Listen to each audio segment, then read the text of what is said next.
انسانوں کی عظیم اکثریت کیسی کیسی مشکلات کے ساتھ دوچار ہوتی ہے۔ عظیم اکثریت وہ ہے کہ جو کمر توڑ دینے والی مشقت کرنے کے باوجود 2 وقت پیٹ بھر کر کھانا نہیں کھا سکتے، جن کے بچوں کو علاج کی سہولت میسر نہیں، مشقت، محنت، تکلیف، نہ صرف محنت و مشقت، محنت و مشقت کے اعتبار سے تو ہم یہ کہہ سکتے ہیں کہ انسان بھی لدو اونٹ کے مانند ہے یا کولو کے بیل کے مانند ہے، لیکن حیوان اور انسان میں اس اعتبار سے بڑا فرق ہے۔ انسان میں احساسات، رنج، غم، صدمہ،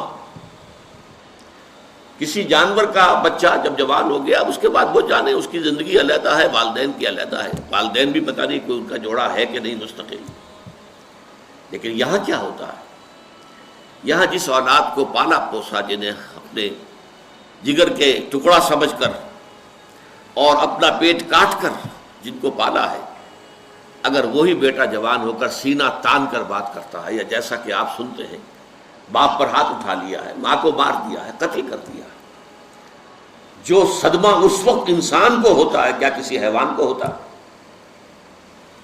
یہ صدمات، یہ رنج و غم، قرآن مجید میں ایک پوری سورہ مبارکہ ہے اسی پر، جس کا مرکزی مضمون یہی ہے، لا اقسم بہذا البلد وانت حل بہذا البلد ووالد وما ولد لقد خلقنا الانسان فی کبد۔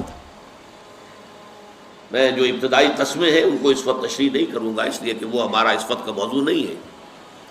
جس پر قسمیں کھائیں اللہ نے 3، لا اقسم بہذا البلد وانت حل بہذا البلد ووالد وما ولد، 3 قسمیں کھا کر بات کیا کہی؟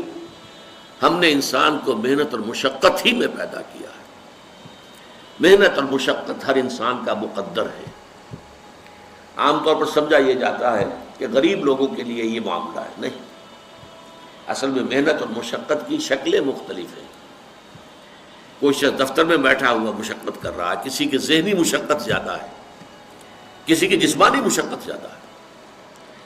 یہ جسمانی مشقت والا جو ہے تھک ہار کر رات کو سوتا ہے تو صبح کی خبر لائے گا، وہ پوری طرح ٹانگیں پھیلا کر سوتا ہے۔ اور یہ جو ذہنی مشقت کرنے والے ہیں، لمبی لمبی کاروں میں چلنے والے اور بڑے بڑے محلوں میں رہنے والے، ایئر کنڈیشنڈ آفیسز اور بنگلوں میں رہنے والے، ان کی راتوں کی نیند حرام ہو جاتی ہے۔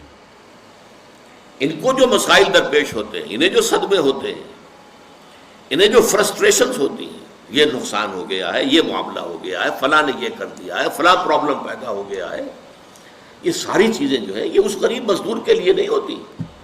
آپ کو معلوم ہے ہپنوٹکس کی ضرورت جو ہے انہی عمرا کو ہوتی ہے، سیڈیٹیوز کی ضرورت انہی کو ہوتی ہے، ٹرینکولائزرز انہی کو چاہیے، انہیں نرم گدیلوں کے اوپر نیند نہیں آتی۔ تو مشقت اور محنت ہر ایک کے لیے ہے۔ صدمہ، غالب نے بہت خوب کہا تھا، قید حیات و بند غم اصل میں دونوں ایک ہیں۔ موت سے پہلے آدمی غم سے نجات پائے کیوں؟ یہ انسان کا مقدر ہے، یہ تو ہو کر رہنے والی شے ہے۔ غم تو رہے گا، صدمہ رہے گا۔ آپ کو شاید یاد آیا ہو، ایک بڑی عظیم ہستی گزری ہے انسانی تاریخ میں، گوتم بدھ،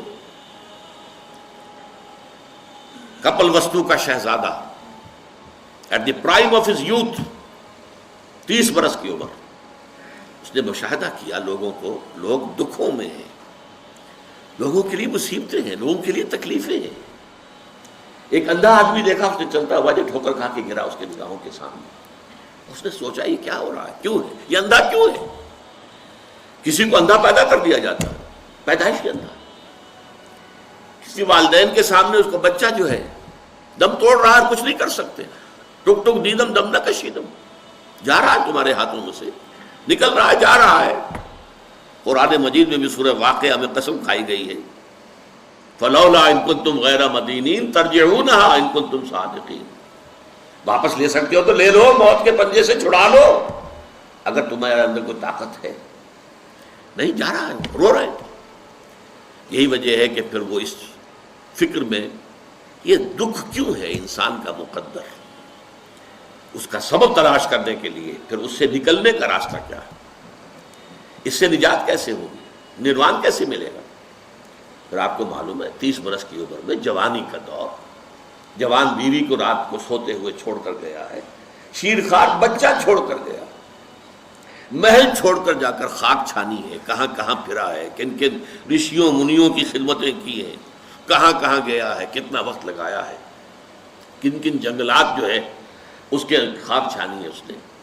بہرحال اسے کیا ملا کیا نہیں ملا یہ میں اس سے بحث نہیں کرتا، اس لیے کہ ظاہر بات ہے کہ وہ حضرت مسیح علیہ السلام سے بھی قبل کی شخصیت ہے، اور اکثر لوگوں کی تعلیمات بگڑ گئی ہیں۔ حضرت مسیح علیہ السلام کی تعلیمات اگر قرآن مجید ہمیں نہ بتائے تو ہمیں کیسے معلوم ہو کہ ان کی اصل تعلیم کیا تھی؟ عیسائی جس مسیح کو ماننے والے ہیں اس مسیح کو تو ہم نہیں مانتے، اللہ کا بیٹا تو ہم نہیں مانتے، لیکن اگر قرآن مجید واضح نہ کرتا تو ہمیں کیسے معلوم ہوگا؟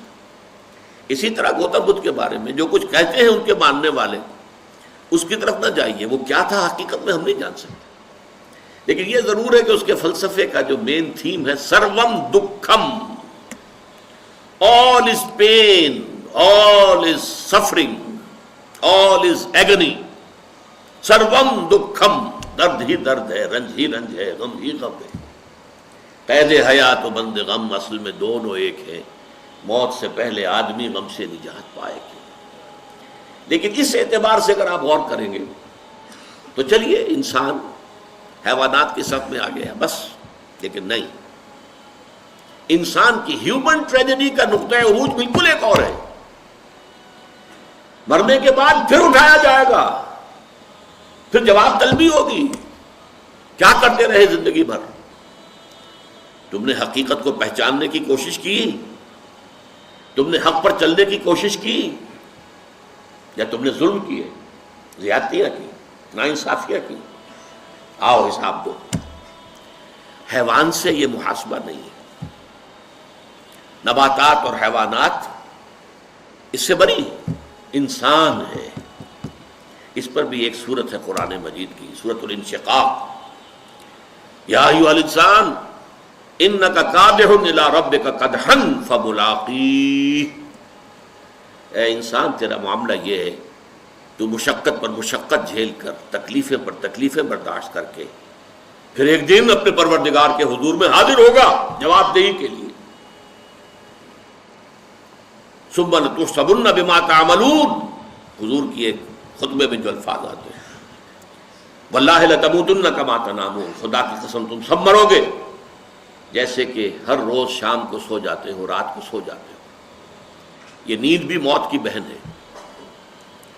ثم لتبعثن کما تستيقظون، لیکن پھر جیسے روزانہ صبح بیدار ہوتے ہو ایسے ہی ایک صبح قیامت آئے گی کہ سب اٹھا لیے جاؤ۔ ثم لتحسبن بما تعملون، پھر تمہارا محاسبہ ہوگا، that grand accountability، وہ مسئولیت عظیم، پوری زندگی کا حساب، چھوٹی سی چھوٹی باتیں۔ وَمَنْ يَعْمَلْ مِثْقَالَ ذَرَّةٍ خَيْرًا يَرَهُ وَمَنْ يَعْمَلْ مِثْقَالَ ذَرَّةٍ شَرًّا يَرَهُ، ذرے کی ہم وزن نیکی ہوگی وہ بھی سامنے پاؤ گے، اور ذرے کی ہم وزن بدی ہوگی وہ بھی سامنے پاؤ گے۔